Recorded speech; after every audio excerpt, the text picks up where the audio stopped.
Mata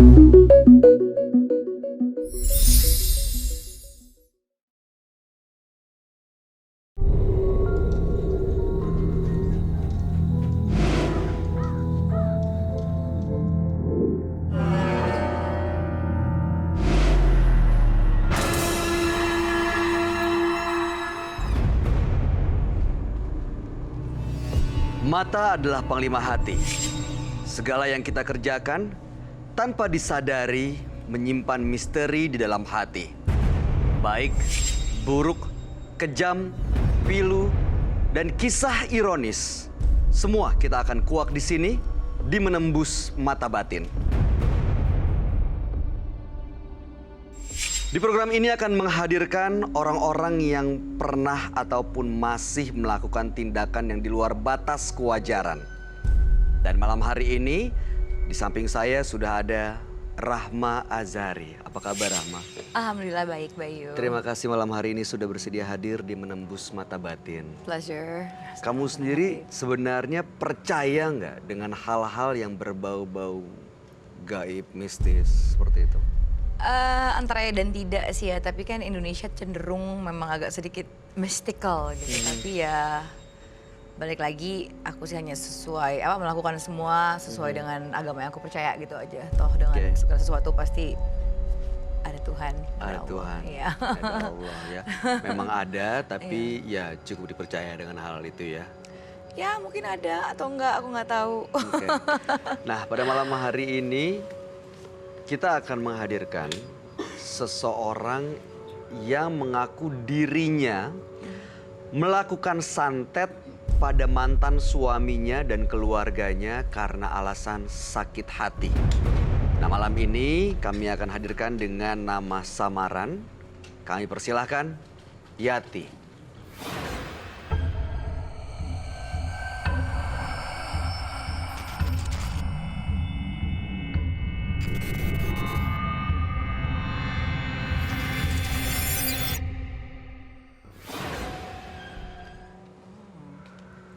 Silakan Mbak Yati, duduk di sebelah kanan saya.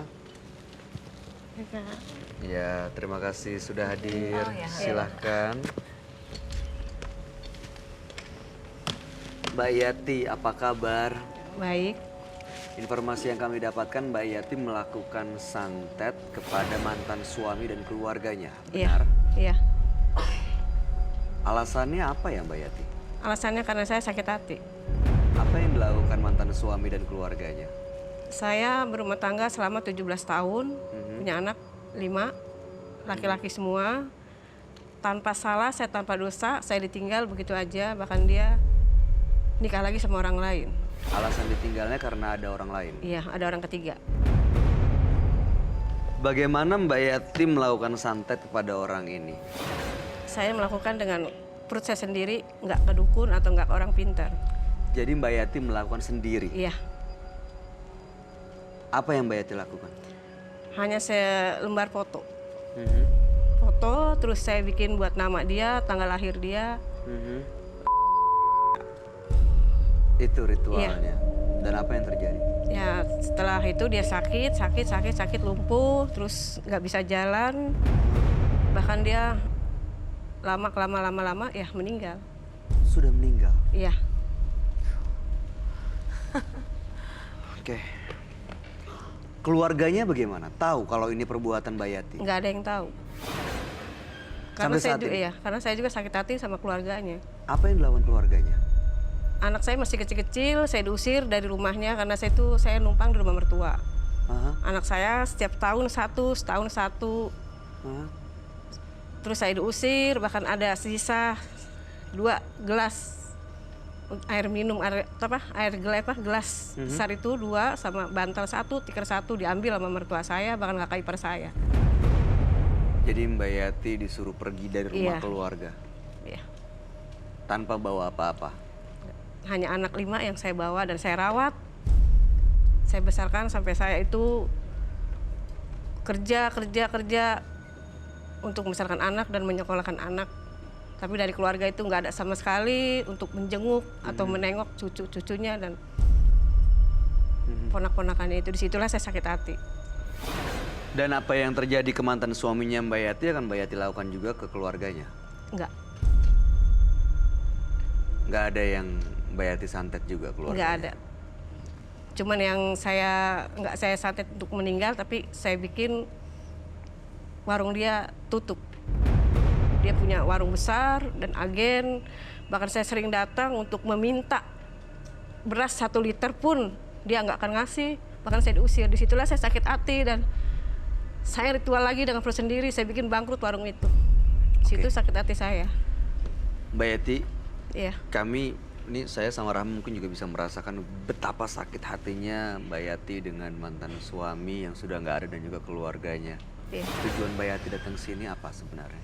Saya ingin curhat dan saya ingin menyerahkan diri supaya saya tuh nggak mau berbuat yang udah saya pernah alami lagi. Menyesal? Iya, menyesal saya. Oke.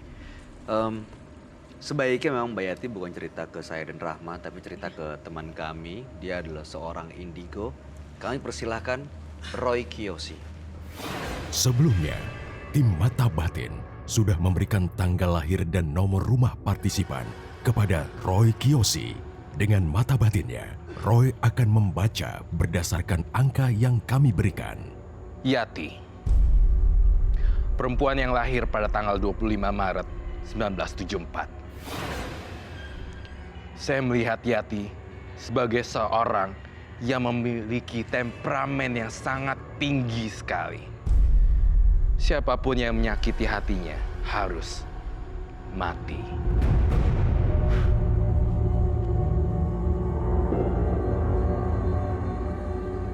Saya melihat di sini ada ilmu hitam tingkat tinggi.